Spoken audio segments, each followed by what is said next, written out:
Вдохновленная, талантливая, влюбленная в театр и в жизнь. В Русском академическом театре имени Вахтангова чествовали народную артистку Северной Осетии Анжелику Тардавидянц.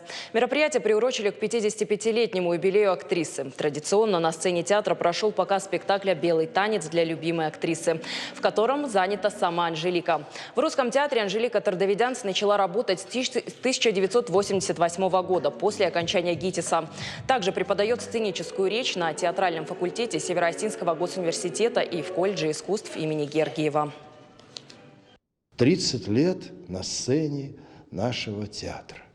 Это серьезная дата. За 30 лет люди успевают очень много совершить в этой жизни хорошего.